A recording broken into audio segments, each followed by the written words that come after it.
This is the elevator at the Athletic Center wing of the Student Center at St. Vincent College in Litchfield, Pennsylvania. It's an Otis from 2003, hydraulic. 2-speed door center opening cab. Has a loud door operator. Ground. Interior down.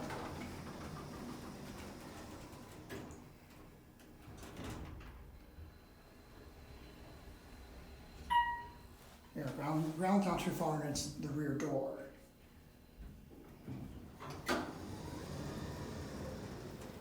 Up to 2. Interior up.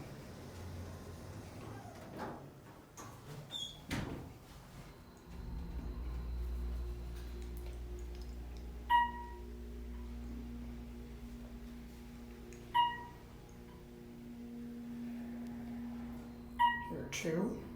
I don't know which door it's going to be.